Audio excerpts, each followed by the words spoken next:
Hey everyone. A couple of you reached out and are uh, having trouble cutting the foam board, and so I wanted to make this um foam board cutting tutorial so that you guys could have a better sense of how to get started and how to cut the foam board correctly. I meant to do this last week, and anyway, got sick. Still a little bit sick, but um, well enough to show you how to cut foam board. All right, let's get started.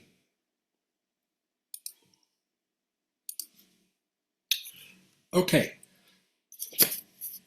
the first thing I'd like you guys to do is just to practice with the X-Acto knife. And so we have um, an X-Acto knife number 1, that's the handle, and the blade is an X-Acto number 11, and that's the right combination for this project.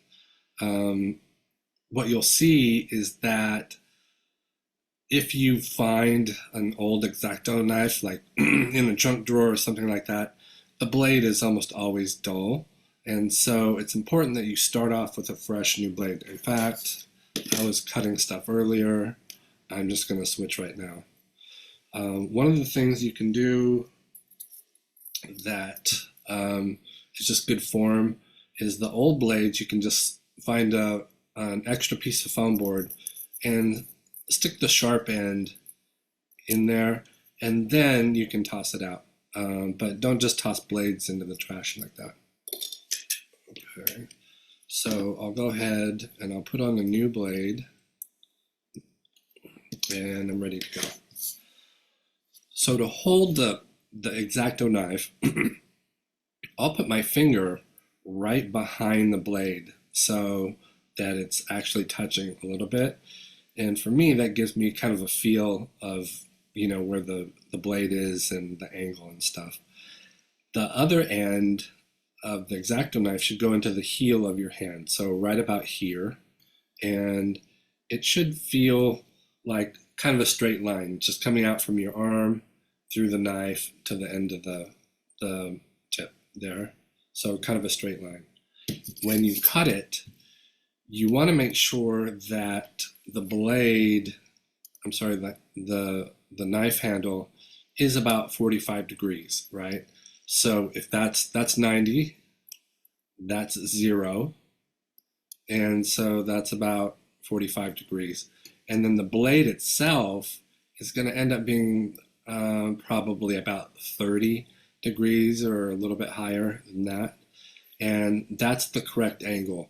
What you don't want is to try to cut it this way, and you don't want to have it too low so that the bottom of the blade is kind of like the first thing cutting. So it should be about like that. All right, so if I'm doing this right, I'm holding the knife like this, and I'm using my offhand. I'm right-handed, so that's my left hand, to hold the material down, and I'm just going to practice cutting pieces off. Now, if you have kind of the right form and you have a fresh blade, that should be pretty easy. And one thing I would suggest is all the little pieces that you use for, practicing or doing whatever, save everything. You can save them and sort of stockpile them and categorize them. So when you're composing, when you're putting your composition together, you'll have pieces that you can pull, and you don't have to stick with your original drawing. It's not written in stone. You can adjust as you work on your project, and you'll also adjust your design based on what you can do with the X-Acto knife. In other words, what kind of shapes you can create. Some shapes are very, very hard to create. A lot of detail is very hard with an X-Acto. It's not really the right material and tool for creating super detailed, like fine intricate sort of designs. It's much better for simpler, straighter kind of cuts and like slow curves. All right. Then none of those things that I mentioned, like an intricate design, is completely allowed, but just keep in mind that it's really a lot harder to execute. So when you're designing, just think about simple shapes and simple forms, and that'll help you. All right, once you finish practicing, then you can, uh-oh, what did I do with it? There it is. You can start to practice making curve cuts. So I cut this one earlier, and if you want to duplicate some kind of weird or organic shape, what you can do is just put it on a bigger piece and sort of trace it and use one piece as a template. Then you can go back and cut as close as you can. Let me see if I can do this here.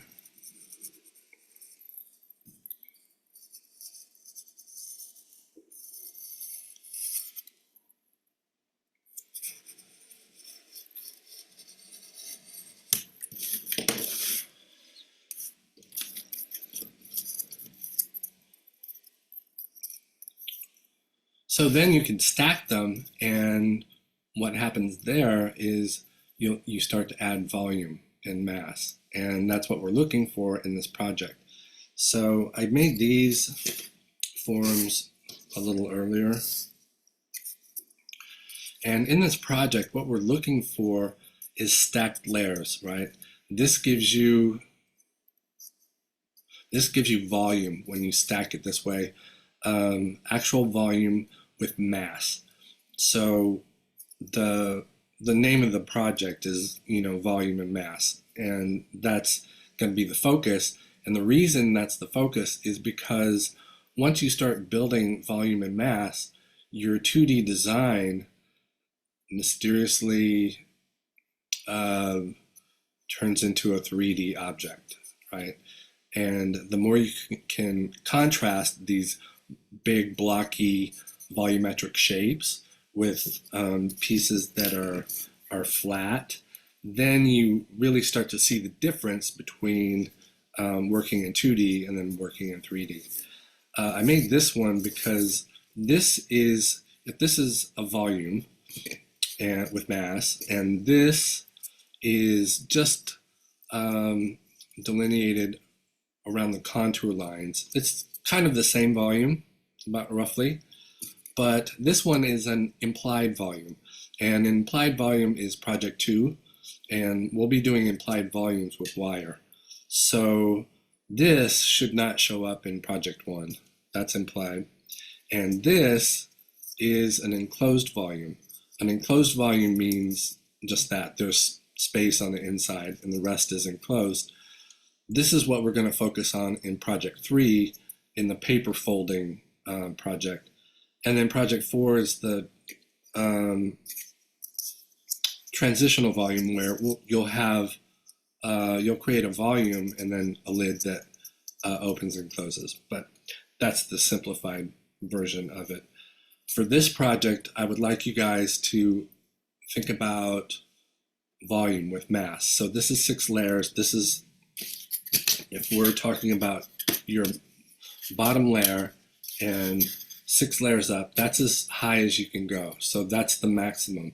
So we're trying to achieve 3D within this little space. Okay, that's the idea. One thing I did here, I don't know if you noticed, but these 2 sides I sanded flat.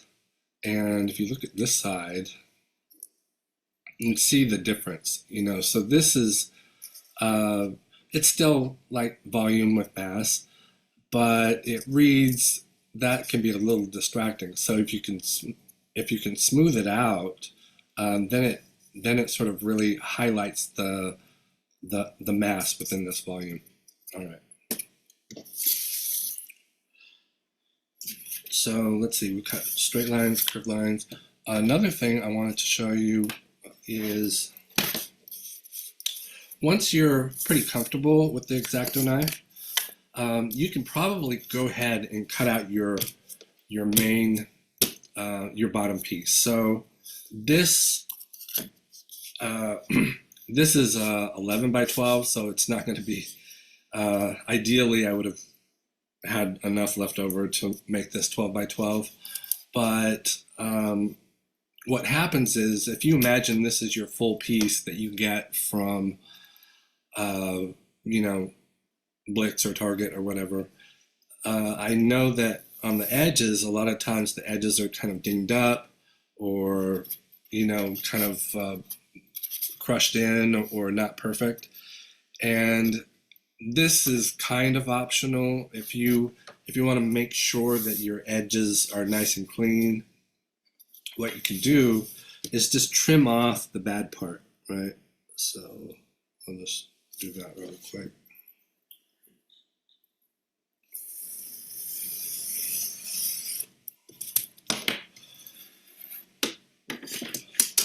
So that gives you a nice straight edge, and if this was a full piece, then you might have two good edges here. Then you just measure into 12 inches and cut it 12, and then measure down 12 inches and then cut it 12. And then you'll have a perfectly clean 12 by 12 to start with.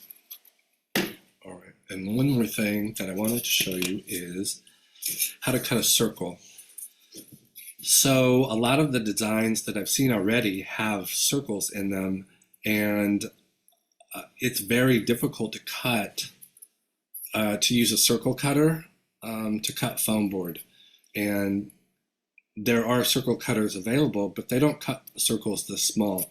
And if you want to cut circles this small, the way to do it is kind of like, it's almost like tic-tac-toe.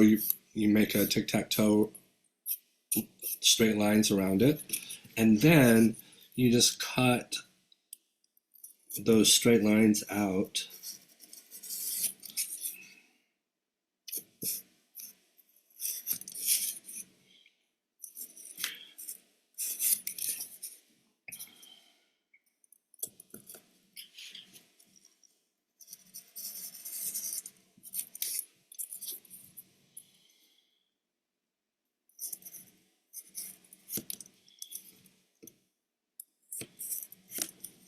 And you can see what I'm doing, right? I'm cutting, hopefully the camera is focused. So I basically just cut around. Now you can keep trimming with the X-Acto to get even a little rounder, but in this case, what I'm going to do is get some sandpaper, which I keep forgetting to put on the materials list, but maybe, so 80 grit sandpaper is good. You can also use 120, 150 is getting up there, and 220 you'll have to work at it, but you could probably use that too. But I think 120 and 80, 120 is probably ideal. So then I'll just sand down to the line that I have as the circle, and if I use pencil, I can just erase out the pencil marks, and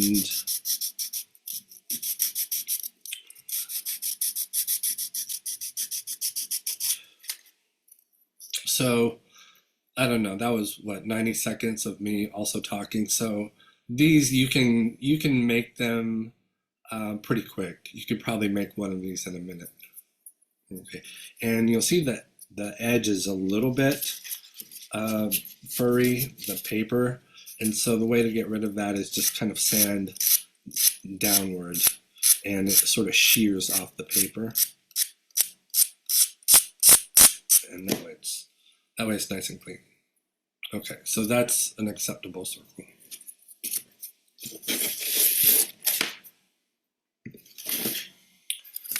So I know that this is, it's going to be a little tricky for some people if you've never used this before, and don't worry,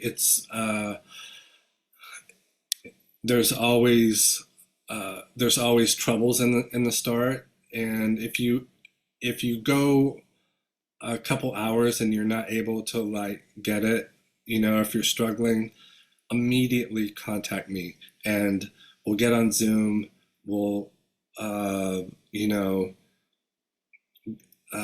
have you can meet with me. Maybe a few of you we can get together. We can have a group meeting and just practice cutting if you're having trouble. So please let me know right away. Don't wait till the end until you know you're panicking at the last second and you still haven't quite got it. Make sure you learn how to cut the foam board first, and then um, ex execute uh, your composition. Okay, I hope that helps, and I'll see you next class.